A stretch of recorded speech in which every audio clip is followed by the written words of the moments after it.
This aircraft might be the most well-known Italian bomber of World War II, easily recognizable by its distinctive shape.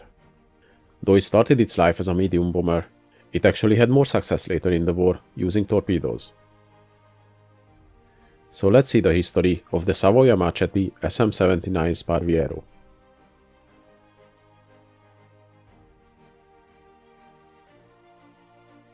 The story of this plane starts in 1934, when Savoia-Marchetti began working on a new transport and passenger aircraft.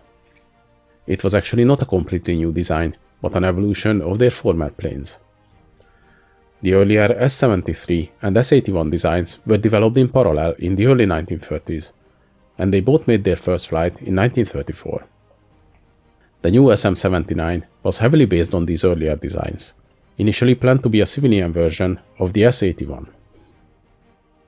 The design, while it was innovative in many aspects, being a low-wing monoplane with a streamlined, clean fuselage and featuring a partially retractable landing gear, it was actually the first Italian multi-engined aircraft with a retractable undercarriage.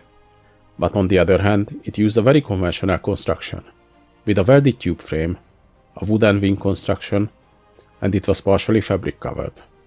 This meant the plane could be built from cheap materials and without the extensive use of machine tools. It used 3 engines, 2 in the wing nacelles and 1 in the nose, but the third engine originally was used for commercial safety standards, not for performance. The prototype used the Piaggio P9 RC40 engines, producing 590 horsepower each, and it made its maiden flight in September 1934. Though it was intended to take part in the London-Melbourne air race, it was finished too late to participate. Though the aircraft showed good performance, it was clear the airframe could be capable much more, but the original engines were too weak and unreliable. Engine failures and one time an engine fire forced the designers to look for an alternative. So in April 1935, the aircraft received new Alfa Romeo 125 RC35 engines, developing 750 horsepower each. With the new engines, the plane could reach 355 km/h speed at sea levels. And in May the same year, set a record time flying from Milan to Rome in just 1 hour and 10 minutes, averaging a speed of 410 km/h. This flight, apart from showing the impressive speed of the plane, was more important for the type in other ways, as it turned out later. At the time, the SM-79 was the fastest multi-engined aircraft in Italy, and it was faster than most fighter planes of the time, so it was just a matter of time before its military applications were discovered. Originally back in 1934, Regia Aeronautica issued a competition for a new medium bomber. They asked for a twin-engined aircraft which could carry 1200 kg of bombs with a top speed no less than 385 km/h and a range of 1000 km.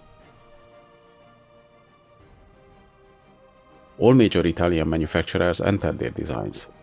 Fiat with the BR20 and the BGA designs, Caproni their CA135, Piaggio the P32 model, Kant the Z1011, and Breda their 82 design.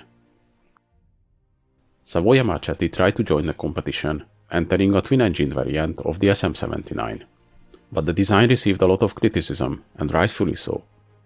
It was basically just a converted airliner. Its bomb load and location of the bombs were unsatisfactory, and featured weak defensive armament. The design was rejected from the competition. However, that was not the end of the military design of the plane. During its record-breaking flight to Rome, a few pilots of the Italian Air Force had the opportunity to test the aircraft, and the news of their good experience reached the ears of Generale Giuseppe Valle, the Chief of Staff of the Air Force. The general stepped in and overruled the decision of the board, placing an order for 24 of the SM-79 design.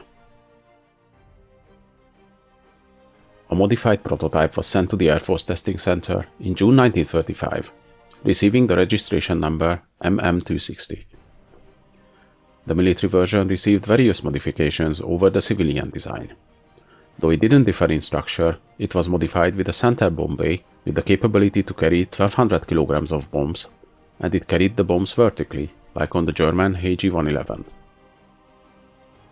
I have already made a video on that bomber, so if you're interested in the history of the Heinkel 111, check it out.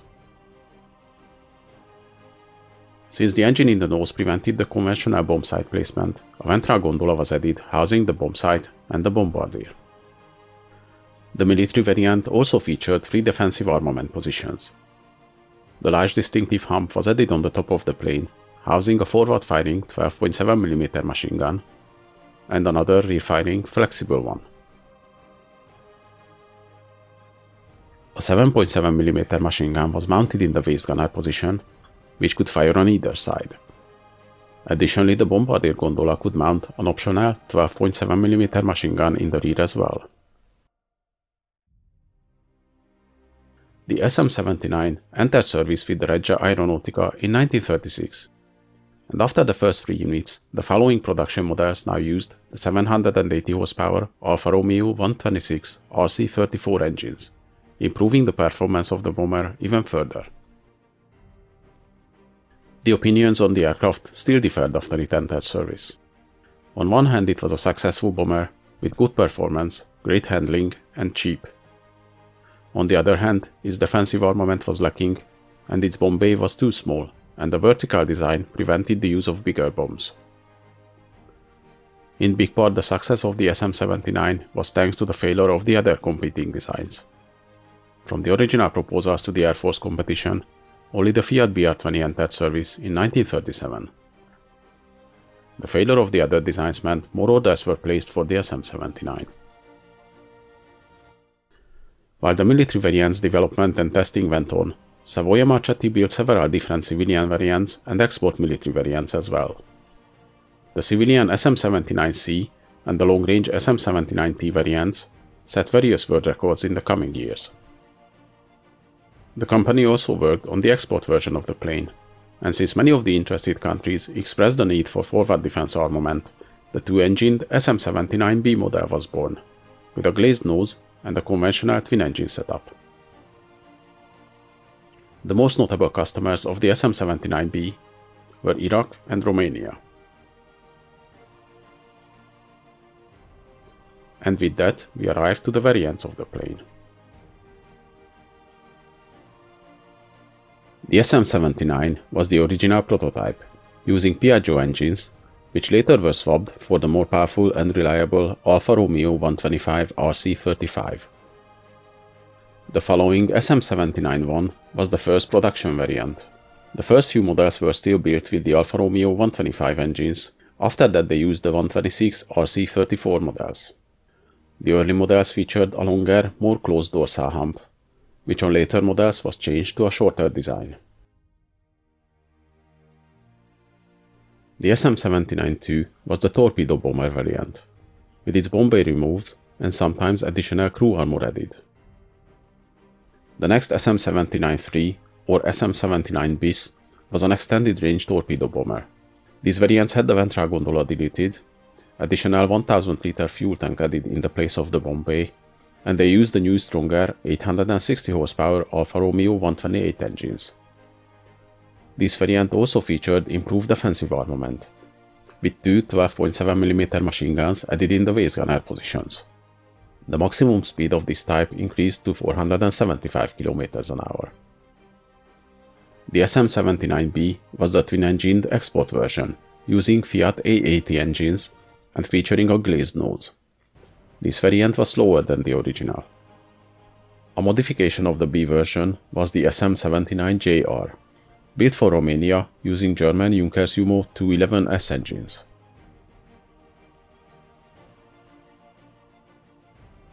The SM-79 was 16.2 meters long, with a wingspan of 20.2 meters.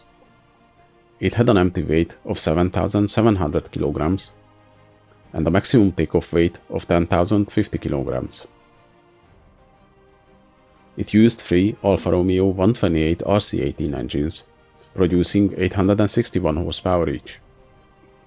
It could reach a maximum speed of 460 km/h and a cruise speed of 373 km/h.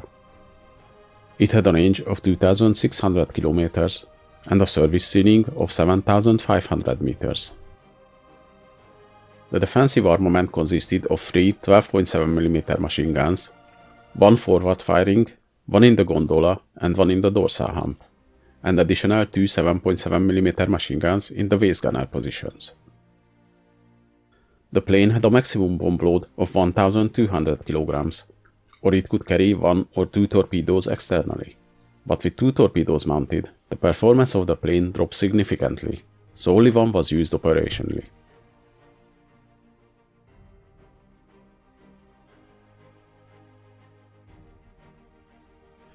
The SM-79 entered service in early 1936, and they first saw action later that year, when some of them were sent to Spain to assist the nationalist forces.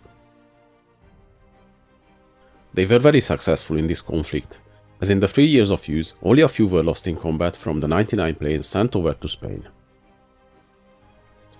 The new bombers were faster than most fighters used in the conflict, so they operated with relative safety.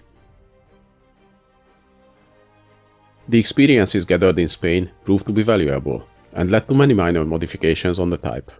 But they also led to false confidence, as the bomber mainly faced slower, older fighters in this conflict. To test the night bombing capabilities, General Valle himself went on a mission in January 1938, flying an SM-79 from Guidonia to Barcelona, dropping his bombs over the harbor after 5.5 hours of flight. After the Spanish Civil War ended, the 61 remaining bombers were given to the Spanish Air Force. When Italy entered World War II, the SM-79 made up 14 of the 23 bomber groups in their Air Force. The experiences in the Spanish Civil War filled the Italians with confidence in the new modern bomber. However, they had to face reality very soon when meeting modern monoplane fighters, and it was sobering. The SM-79s participated in the attack against Malta in 1940, flying from Sicily. But when meeting the British Hawker Hurricanes, they quickly started to suffer losses. Soon the SM-79s were recalled from Sicily and sent to North Africa and Albania. During the North African campaign, they were used in offensive bombing missions and in anti-shipping operations, but the slowly growing Allied air power caused a lot of aircraft losses. They also flew missions in East Africa, in Ethiopia, and on the Balkans against Greece and Yugoslavia. Some of them also helped the German forces during the invasion of Crete in May 1941, attacking Allied ships. But the most frequent use of the type was over the Mediterranean against Allied shipping, and this was the role they found the most success during World War II. They started flying torpedo runs from 1940, attacking merchant ships and carrying out attacks against Allied harbors. In September, the heavy cruiser HMS Kent were hit by one of their torpedoes. Then in October, they heavily damaged the cruiser HMS Liverpool. 1941 and 1942 saw the height of their success, when the SM-79s managed to get an average of 8 torpedo hits for losing 1 aircraft. In addition to many merchant ships, they managed to sink the destroyer HMS Fearless, damage the HMS Manchester cruiser, and the HMS Nelson battleship. In 1941, a planned replacement for the type, the SM-84 was introduced, which featured similar construction, but new fuselage, a dual tail, improved defensive armament, and used Piaggio engines. But it never lived up to the expectations. Later, when the SM-79-3 was introduced, these were withdrawn. In 1942, maybe their most well-known battle happened against the Allied convoy headed to Malta, during Operation Harpoon. Though the convoy lost several ships on the way under heavy German and Italian attacks, only 2 of those were credited for the Italian torpedo bombers. By the end of 1942, the success of these planes faded quickly, in the light of the increasing Allied air superiority, and the type becoming more and more obsolete. Their former good record dropped as well. Now they lost 2 free planes for just 1 torpedo hit. They participated in attacks against the Allied fleets in the invasion of Sicily and mainland Italy, but without any great success. After the armistice, the SM-79s in southern Italy were used as transport aircraft by the Allies, but the northern forces kept fighting on the German side. They attacked Allied ships at the Anzio beachhead in March 1944. Then in June, they flew to attack Gibraltar, where they badly damaged 4 ships, surprising the island's defenses. Their last victory came on the Adriatic Sea, when 2 SM-79s managed to sink a 5,000-ton merchant ship in January 1945. Though the SM-79 is not the most famous or most well-known plane of the war, it was a unique design, and it was quite successful as a torpedo bomber as well.